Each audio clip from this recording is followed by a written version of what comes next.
Today, the Below Average Joe's MMA show present the weekend recap.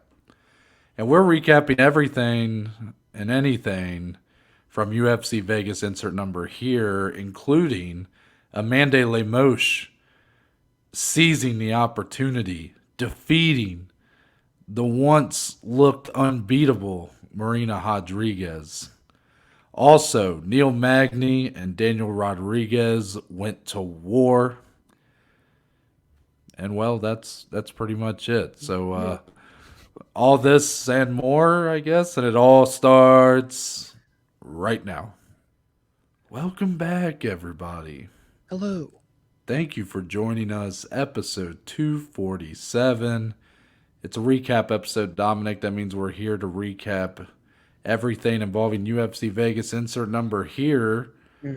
Headlined by Marina Rodriguez versus Amanda Lemos.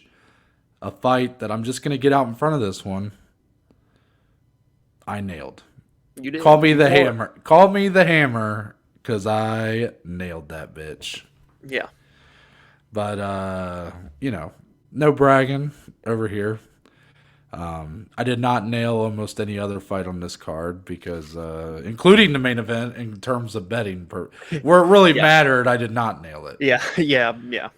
Where it really mattered, I was the nail, not the hammer. But, Dominic, you just had a decent drive back from Columbus. How was your weekend? You looked all spiffy the other night. It was great. How are you doing? Yeah, I'm doing good. That was actually the first formal I'd ever been to. I never went to one when we were in college, and then now I got to go to one. It was fun. So not to get into too many details here, because I know we like to have a little bit of privacy, but all I know from formals is like fraternity and sororities. So what type of formal was this? Yeah, so this was a formal for my girlfriend's college, like her school, basically, that she's in right now. So there was probably, I don't know, upwards of 100 or so people at this little banquet hall place. It was pretty fun, good time. I got to try the Rock's tequila for the first time ever. I've never been able to see it before and try it, so I tried that, of course, because anything the Rock does, I have to try. But it was a pretty fun night. Nothing too wild, nothing too crazy. Went to Penn's Mechanical Company afterward. It's such a badass place. I think I talked about it way back at the beginning of the year as well when we went to one. But it's like old school retro pinball machines and like indoor bowling and just really cool vibes and type place. It's really neat. Wish there was one kind of more so in our area, but fun little time there. Watch the fights on Saturday. Watch some football Saturday night. Some big upsets and whatnot going on in college football. It was a pretty solid weekend, Noah. I cannot complain. How was yours as we get into this beautiful Monday? It was good. I'm realizing how old I'm getting because I haven't had a console in like 4.5 years. I said that. Had the whole weekend to play the PlayStation 5. It came in Friday. So right in time for the weekend. It was in the box then. Yeah. I can confirm I did receive a working PS5 with everything in it. I also received my 2 games. Everything good. I just realized, like, after playing for like 2 hours, my eyes just start hurting like bad. Yeah. And the last time I played a PlayStation, that was not the case. So I think I'm just getting old, Dominic. I think this is another sign. I keep seeing these signs every time I'm like, when my back hurts when I bend over or something. I'm just like, it's a constant reminder that I am not 20 years old anymore. Right. Yeah, we're old and washed now. No, I mean, let's face the facts here. That's true. But Dominic, you want to know what's not washed up? What's that? That deal we have with PointsBet Sportsbook. And they are the official betting partner of the Below Average Joe's MMA show. And they have a great offer for you, the audience, right now. Right now, you guys, on your initial deposit, when you sign up for PointsBet Sportsbook, they will match 100% of that deposit up to $2,000. Oh. This is free money we're talking about, people. There are 2 ways that you can get this offer. One, you go in the description of today's episode, You go into that link, you sign up there, you get the deposit, or you put in your deposit, you get the match. Boom. Also, you can download the PointsBet Sportsbook app, Yes. take a look around, see how you like things, and then you have to make sure when you sign up, you put in code MMA Joes. Yeah, that's right. Dominic, you want to repeat that one for me? It would be MMA Joes. Thank you very much. Put in your deposit, they match it, boom, done. So happy betting, everybody. Please bet responsibly. Yes. And with that, we get into the main event of UFC Vegas. Insert number here. As Dominic, Amanda Lemos Yes. has seized the moment.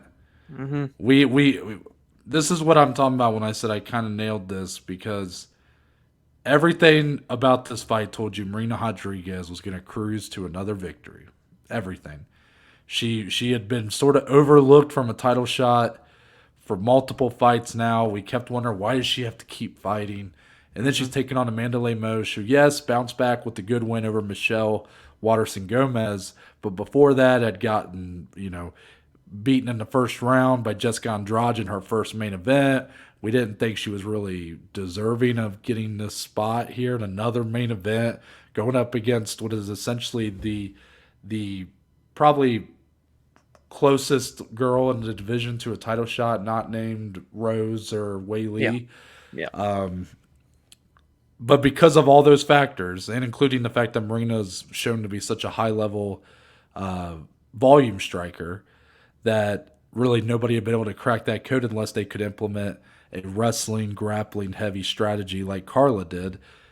So go figure that Amanda Lemos came in here and essentially trounced her in round 3. Yeah. Nearly knocked her head into the 10th row. You can debate the stoppage all you want, people, but there is no doubt in my mind that Amanda Lemos won that fight and won it fair and square. I'm curious your thoughts on this main event, because this was a trap fight. It really was. I mean, for Marina, but I guess in the same vein, how much credit has to go to Amanda Lemos here? She bounces back from her first main event going, the opposite way. Yeah. And looked really good here, striking on the feet against someone who we thought was pretty unmatched in this current division. Yeah, I think she cracked a code that we hadn't yet got to see yet, because as Noah said, the only weakness we had really seen from Marina was her grappling defense. When she's on her back, couldn't quite get up. And, Lemos did have a takedown. I forget. I had it 1-1 going into the third. I can't remember which one Lemos had more success, but she did have a takedown in this fight, had some top control.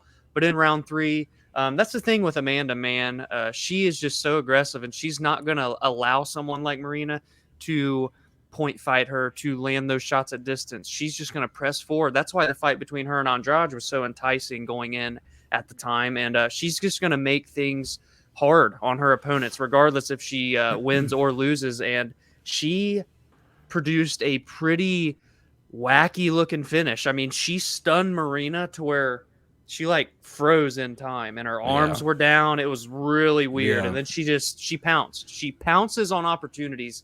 That's what Amanda Lemos does. She pounced on this opportunity in her second main event slot. She gets the victory. She's going to crash into the top 3 come Tuesday morning.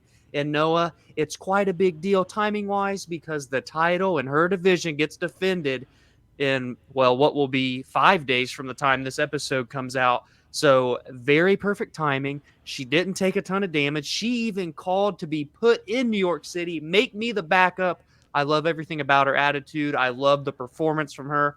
Yes, it fucked up the bet slip, but what doesn't these days? It was a very good performance, a very big win, 2 wins in a row. I think she does deserve the next title shot following the winner. Yes. Whoa, yes. wow. I have to go for it because Marina's been deserving of it for 7 years. She never got it. If Amanda beats Marina, I'm all for it. Give Amanda Lemos that title shot, man. After a performance like that, for sure. So I'm going to trace you the steps of what happened from the moment the fight ended to, I guess, now. But now, yeah. It won't be that long, I promise. Yeah. So fight ends.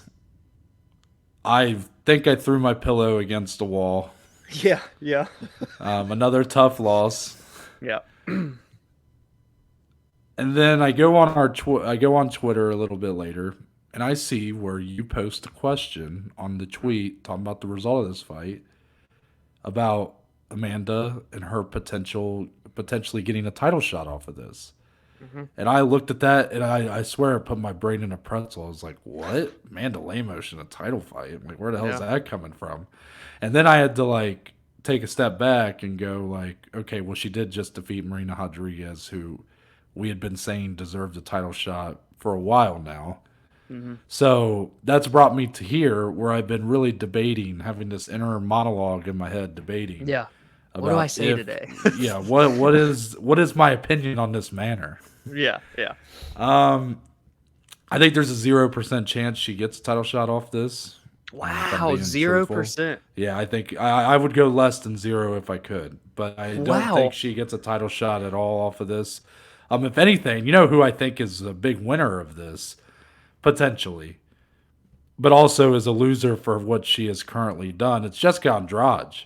Andrade, even though she is matched up with Lauren Murphy right now at flyweight, I think comes off looking great here because she just finished this girl earlier this year in the first round. She's a former champion, former title challenger.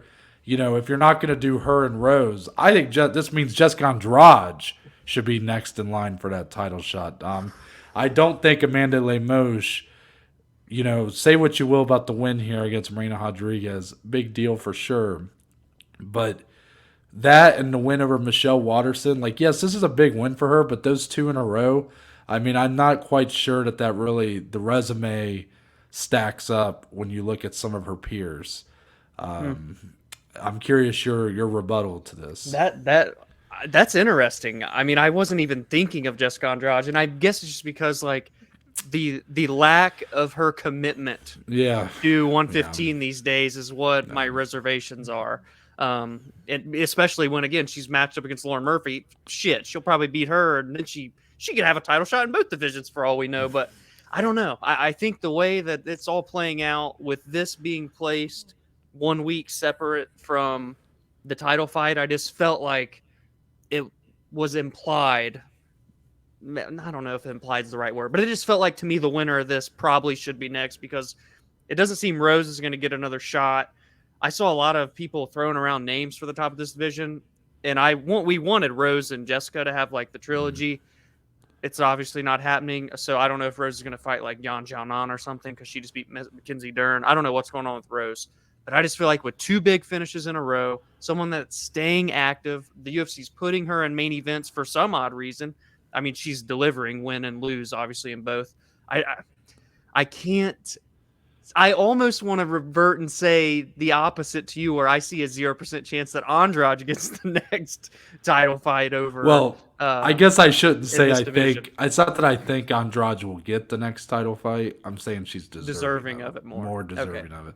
Yeah. But I get your point. Yes, they're probably the fact that she's bouncing back and forth. It's hard to really know if the timing will add up. I think I completely disagree though about Rose. I mean, I think if Rose wants a title shot, she'll get it right away. Oh God! Even after that fight with Carla. Oh yeah, she's the biggest name in the division. No doubt, she gets a title shot if she wants it. Man. Wow. Don't matter. Singing me today. You're busting my brain today. I think the UFC is going to call up Joanna and ask her to come out of retirement before they give Amanda Lemos a title fight.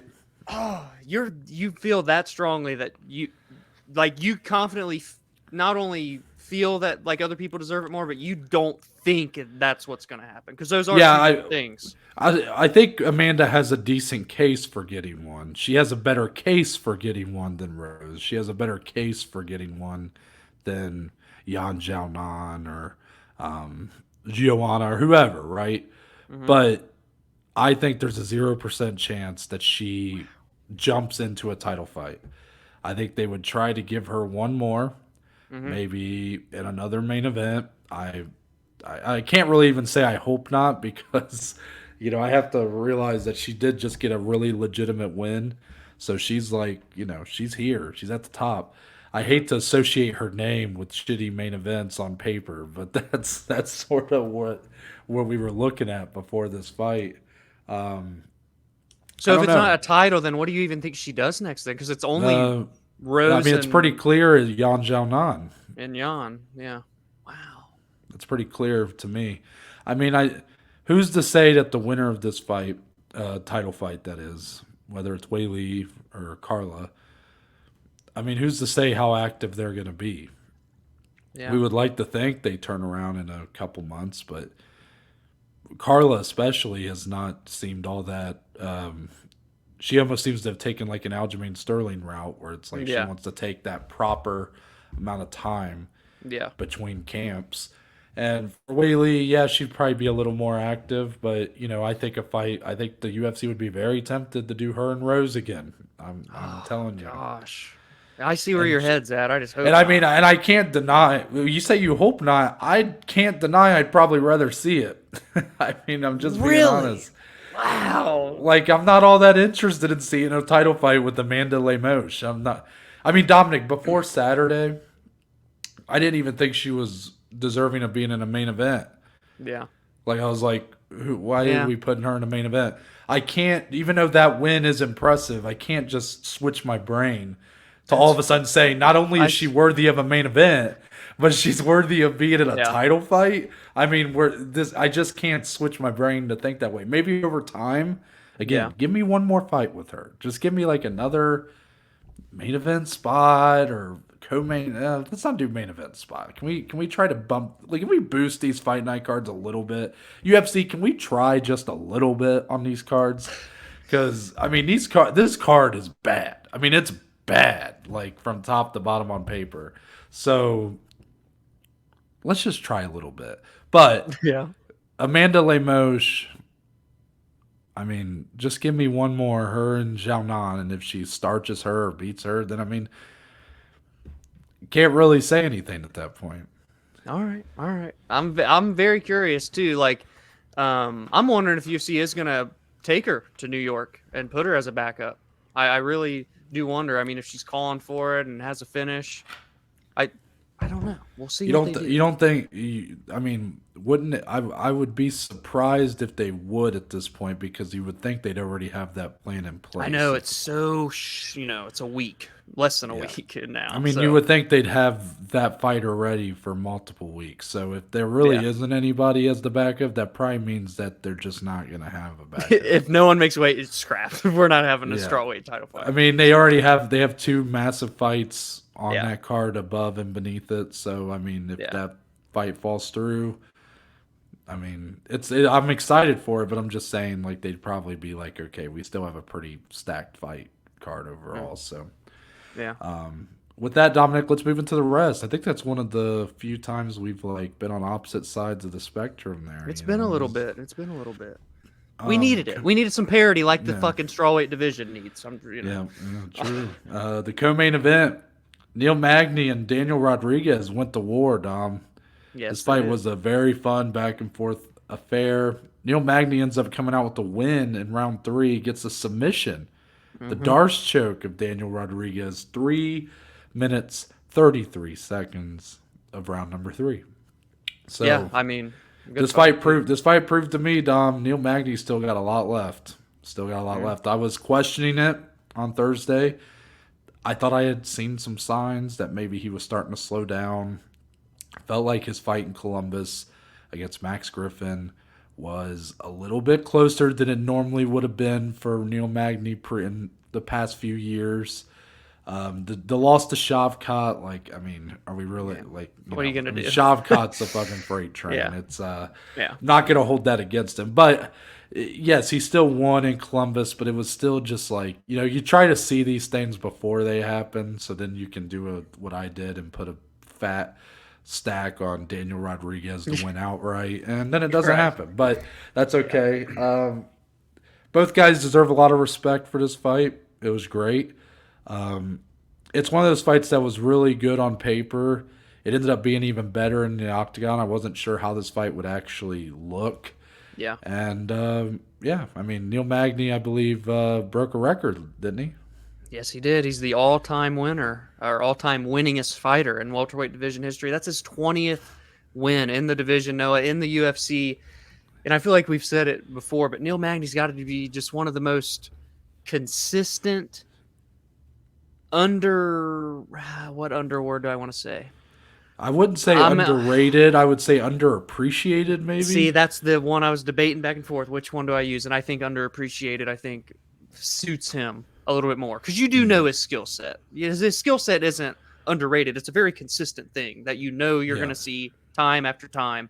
But he is underappreciated. He is always fighting whoever the fuck is put in front of him, whether it's going to keep him. He's been in those spots before where he's won 3, 4, 5 in a row. He'll get to that fight. He'll lose it. He'll never break through to that next level. Now, Noah, here we are again. He beat number 14, D-Rod. He's sitting at number 13 in the rankings. He's saying he wants to still try and make a push. He's 35. I think it's safe to say we both don't see a title in his future, even a title shot in his future. But the man is just willing to continue and going out there and fighting, and I just have to respect him for that. I think a lot of people need to respect Neil Magny more than what's shown to him. Yeah, and we know that Neil Magny, one of the knocks on him by some fans and one of the things that some people appreciate about him is he's got a pretty risk-averse style. He's a very smart fighter. He fights a very smart style. It sometimes doesn't lead to the most exciting fights. So, at his age, to go in there with a guy who's really good and Daniel Rodriguez and, have a really good back and forth fight, one that's really required a lot of guts and heart to push through to the end, and then he gets a finish. Yeah. I think it's just a reminder of how good Neil Magny can really be. A reminder for people like myself who were starting to wonder if, had the best days been behind him. This showed that while I don't know if I wouldn't say he's in his prime, but maybe the slowdown, the dip isn't even there yet. So yeah, really good win for him, and that's a good win to be like your 20th, the record breaking win. I thought it was very good stuff. Next one here, we're really just talking about this fight for one reason, Dom. Shayilan Nuerdanbieke gets a first-round, first-minute TKO over Darrick Minner. I can't remember how they pronounce it. Is it Minner? I think Minner, yeah. So this fight was kind of like it happened. Like if you just watch the fight, you would notice Darrick Minner throws a body kick. He immediately grimaces in a lot of pain. Then he throws that same Threw kick. it again. Yeah. But let's not focus on that yet. So you're just watching and you're like, oh, okay, he's in a lot of pain. Nuerdanbieke pounces on him, throws a knee to the face. He drops. A few more ground shots. It's over. Okay. Yeah. Well, Dominic, before this fight, Darrick Minner was a decent underdog. Yeah. I believe he was around the plus 180, plus 190 range. And that was probably what he was around the time you took that inside the distance prop. Yeah, I believe so. Yeah. Well, in the few hours before the card started, he ballooned up to about plus 350, I think it was. Yeah, 320, 350. Yeah, so very, very fishy. And then when you really watch that fight, something just doesn't look right. Now, we are not in a place to assume anything or to make any sort of accusations.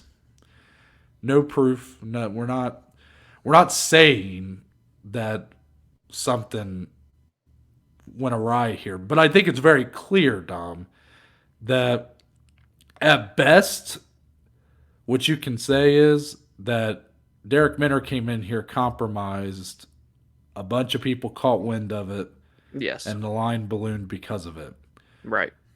There is an at worst scenario, but I don't really feel comfortable, I guess, even divulging into that. That's for my dad to discuss that. I don't want to turn into Dom's dad here, but truthfully, Dom, I want to know your thoughts on this situation because we are two guys that love sports betting. We love betting on sports, and MMA specifically, we've been trying to do all year unsuccessfully, but we've still been doing it. Yeah. So when something like this comes up that just screams like that something it screams like a lot of people got fucked over here. A lot of people that put their money into this. So I'm curious what you kind of think on the whole situation. It's just weird. I can't recall. I mean, we've been doing the betting side since January, right? So Mm. 11 months or 10 months, whatever. And we've not really seen anything like this occur with odds changing that quickly or that late notice. Go ahead. There was one situation, but it was this one really I think became pretty clear what it was. PFL Challenger Series, Right. The pre recorded thing. Yeah. the True. pre-recorded thing. But yes, Correct. continue. Yeah, forgot about that. So yeah, the second instance here, and it is just weird, right? We've not had to experience this in the past, so when we see this happen, it's just it's strange. And as a fan of the sport, and it's so passionate. It's what I spend so much time in my life going over, watching, studying, yada yada yada. You really just hope that nothing No foul that play. worst no foul play, right? And it's weird that this happened 2 weeks after the UFC made that big announcement. Hey, UFC fighters, hey, UFC coaches and trainers of these fighters, no more betting on the fights. So they're trying to clean up things like that. They're trying to get ahead of things like this, potentially like this. But then you see it happen, and it's odd that all this kind of happened within 2 weeks of one another. I hope nothing weird happened behind the curtain and foul play and all that weird stuff.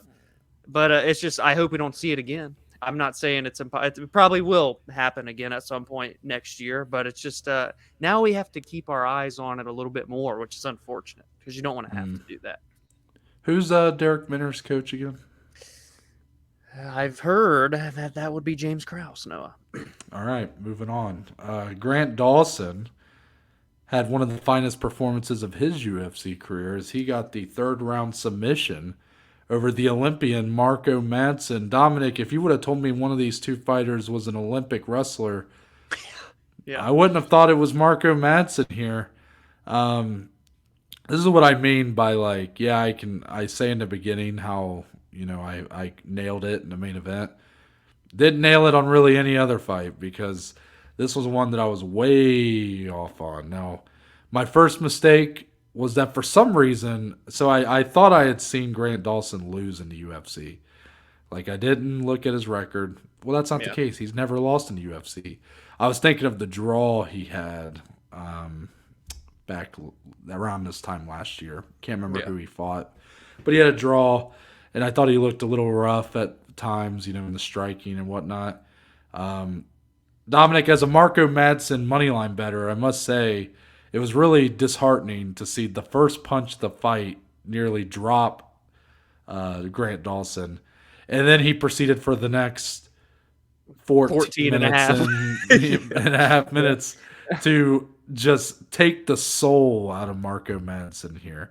I mean, what a performance for Dawson, right? Yeah, I mean, what more can you say about the performance? The only thing that's a problem is the weight miss. And I'm not making excuses. Yeah. He didn't make any excuses after the fight, but I didn't realize that he took the fight on 2 weeks' notice. But he was, he swore to the UFC, this is never going to happen again. I'm not making excuses. I miss weight. Unprofessional. I respect that. I respect when an athlete can do that. So I'm not going to look too much into it. I posed the question on Twitter just in case. But I think this guy is a very good talent. He has moved down to American Top Team and has a lot of good training partners there. I know he trains with Dustin Poirier a lot. And I just think he's a really, really solid fighter to add into the mix here at that, the outward movement into the top 15 of the lightweight division. He's got plenty of way to go. Called out Tony Ferguson. That was a bit surprising. Kind of went for it pretty aggressively too. Hopefully that fight does not happen. Don't need to see that fight. But I think this guy is really good. I think he's a future top player, top 15 guy, top 10 guy. And it was a good performance. He dominated an Olympic silver medalist in wrestling. And granted, I know Greco-Roman, it's different, all right, the MMA wrestling. But, I mean, guys, come on. That was a pretty solid performance. And he does get a submission finish, too. He's finished like 17 out of 20 wins or something like that. I mean, he's really good, guys. He hasn't lost since 2016, if that says anything, by the way. So, Very true. Finally, Mario Bautista got the first round submission over Benito Lopez. Poor Benito Lopez here, man. The guy hadn't fought in like 3 years.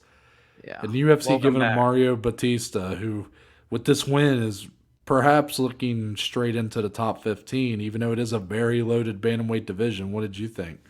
It's similar vibes to Grant Dawson. Mario Bautista is another extremely good young fighter that is going to fly under the radar for a long time because of how deep and stacked their divisions are. But Mario Batista has won 3 in a row now. He has a solid record overall in the UFC, and he's had 2 in a row by submission. He's only 29. He's legit talent. He's built like a brick shithouse, too. I mean, he dominated. He destroyed this fight. I get it. Benito's out for a while, but Mario looks like a guy that can fight against a top 15 person. Can he get the win? We may find out soon, though, as you kind of alluded to. Yeah, very true. Is there any sort of fight in that top 15 that would be a nice like starting point for him? Who even is in the back there now? I mean, I know my boy Ricky's back there. Jack Shore's back there. Moving. He's moving to featherweight though. Oh shit, is he for real? Is that his next fight? Let me see. Well, Let's see. He said he's moving to featherweight. Adrian Yanez is back there, number 14. Umar's number 13 now. Good gracious.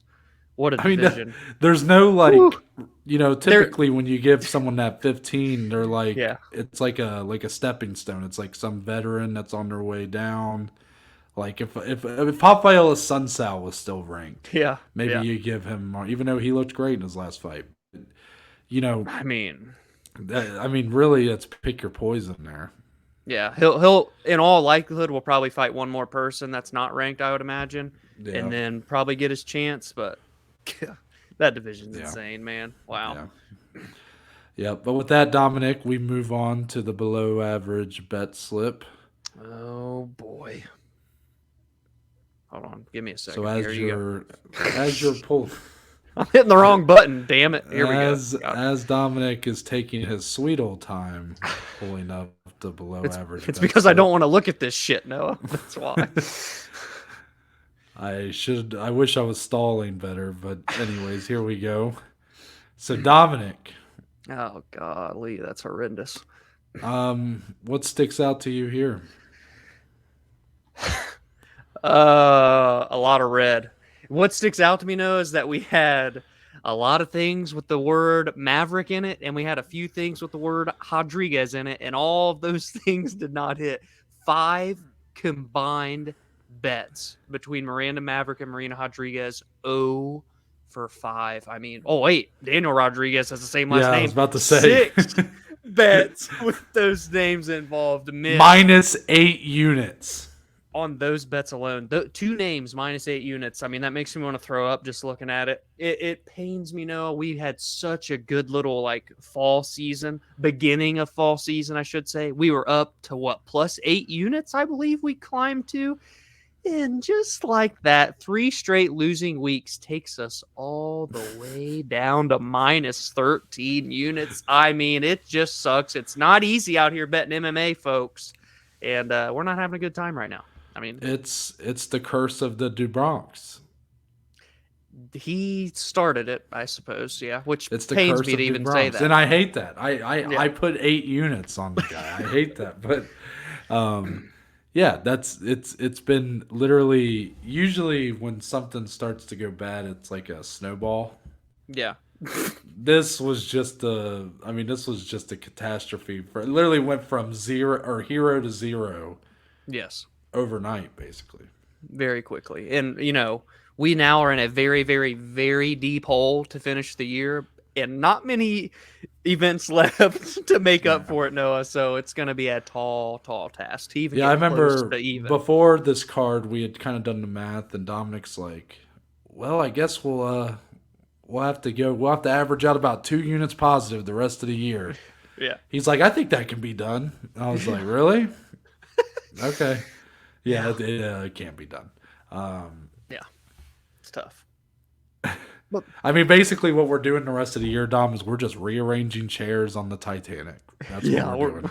we're trying to get as close back to zero as we can for 2023. That's all. That's all. We're just the ship is sinking, and we're just moving furniture around. Yeah, we're going down with it. All right, get it off my screen. I'm Yeah, done thank looking you. at it.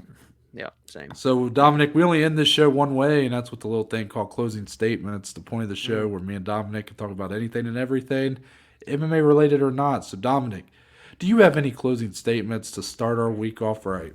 Oh, I have one, guys. It's food. It's food. Ring the bells. Everybody get excited. I don't know. Maybe this won't even be that crazy because I've never talked to you about this. But so we have a bunch of different group chats. Noah's in a few, and then there's some without Noah because, like, if we're golfing down here, Noah doesn't need to be in that, or like playing games. Yada yada yada. Well, now he's a gamer now though, and I'm not. Anyway, my out the turntables. So in our one group chat without Noah, we just like Snapchattering or whatever.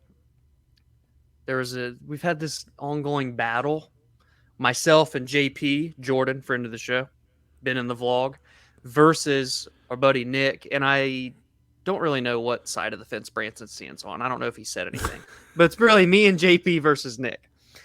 And the topic of debate is Fazoli's being pound for pound better in all areas than Olive Garden. You have the fast food, if you will, Italian chain versus the nice, fancy sit down, get your salad, get your breadsticks, Olive Garden. And me and JP are very, very strongly for the side of Fazoli's in all aspects. Money, the flavor, it all just stacks up and, dare I say, beats Olive Garden. And Nick is on the side of Olive Garden. You guys are crazy. Fazoli's is trash. Olive Garden is better, hands down. So now, Noah, you're involved in the debate here. In our audience, you're involved in the debate. Give it to me. I'm sorry to disappoint you, but I've never had Fazoli's before. Oh. But let me just say that I think it's impossible for it to be better. And here's why. Okay. If you want to argue that they have better entrees, I'll give you that. I don't think Olive Garden's entrees are that good. But when I go to Olive Garden, I only get one thing and one thing only. And that's the salad and bread, baby. All right. I literally order that as my entree. I'm going to fill it you is in. the best salad and bread in the world. Right. Here you go, real quick. Now, I'm not a salad guy, but there is no free salads, I don't think, at Fazoli's. Fazoli's instant turn off. Fazoli's does have unlimited breadsticks, and no, I'm going to tell you this, they're better than Olive Garden's breadsticks. I know you can't really... Don't care. You can't say that. Salad. You lost as soon as you said they don't have free salad. Sorry. Over. Game over. Big rabbit food guy, huh? Okay. All right. Yeah, look at me. Look at me. I'm a big rabbit food guy. All right. Well, I'm basically a veg. I'm basically a fucking vegan, Dom. Right. I don't think I've had Fazoli's. I know what it is. I don't think, because I have had I have DoorDash some different Italian places since I've been living in Indiana. Yeah, but I can't remember. I can't remember if I ever DoorDash Fazoli's or not. I don't think I did. And let me just tell you, Dom, if I did, that even does worse for you, because if I have ate it before and I just don't remember, that means it must not have been that good. Well, here's what you can do, Noah, because there's one right down the road from you. I just looked it up. Clarksville is not far from you, right? We were in Clarksville and we visited. That's correct. Correct. At some point in time before 2023, I say you give a stab at Fazoli's, we can reconvene. That's a pretty short amount of time to give me, Dom. I mean, you got over a month and a half to get one dinner from Fazoli's DoorDash? Come on. Well, Dominic, I live by myself. I don't know a lot of people around here. You think I just go out to eat by myself? No, you can have it delivered. You can DoorDash it. But that may not give you the best experience, though. I kind of want you in the restaurant. I do.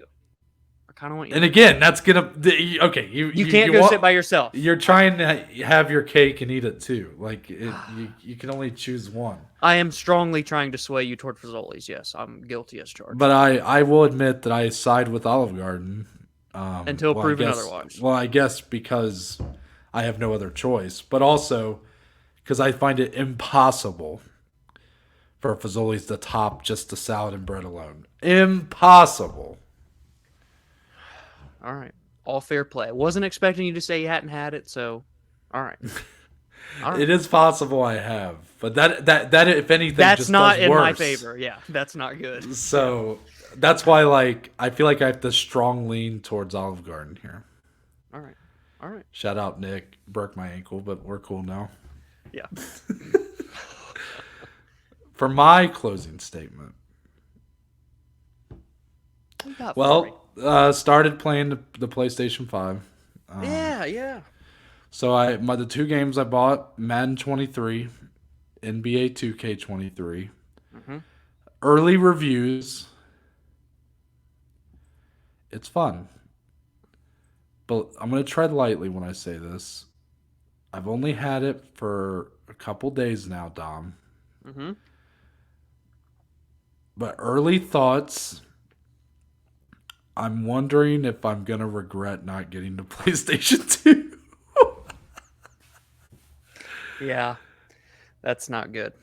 Because it's fun. It's fun for sure. But it's not But her. how fun. Yeah. It's not her. You know? Yeah. So, That graphic is coming into play more and more. The Yeah. Noah, PlayStation 2 in the back, holding the PS5. I mean, I don't want to say that because I did spend a lot of money on it. So I mean, it's good. Like 2K's fun.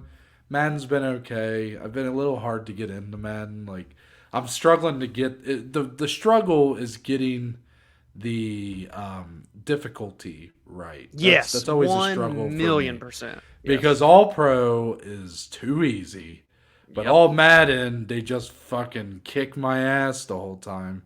Yep. So now I got to try to look up sliders and move the dials and stuff. And I had no luck. If that probably doesn't make your outlook any better, but well, it's just so aggravating. Like I'm just like, how is one so easy and one so hard? Like 2K, I put it on I think All Star, which is one below Hall of Fame or whatever. And it's solid, isn't it? And it's good. I do 12-minute quarters, and it plays like a real, like the scores are always around what a normal score would be. Like it was easy to figure that one out. Yeah. So it's gonna take me a little bit to get Madden, I think, to a level where I'm ready. But if I had bought the PlayStation 2, Dom, and just got NFL Street and NBA Street, I mean, why do you? This is it my PlayStation or your PlayStation? All right. But yes, I probably would have gotten 2K5 as well. Yeah. Had to be done. But if I had gotten those games, I'd just be fucking going. Like You'd be living your best life right now. Yeah. So I guess that's the thing is like when I'm gaming, I'm lazy. You know, you're gaming. I don't want to have to put in all this work to make a game enjoyable. Yeah. 100%. 100%. But I understand that that's just a part of the player experience. If I was better at the game, this wouldn't be an issue. But I do feel like All Madden is cheap as fuck. Because, I mean, you put it on All Madden and they run the ball for 25 yards every time. Like, it's such bullshit. So Impossible. Yeah. Yeah. But I'm Noah Baker. That's Dominic Slee. We are but just two of the Below Average Joes. And we'll see you guys on Thursday. New York.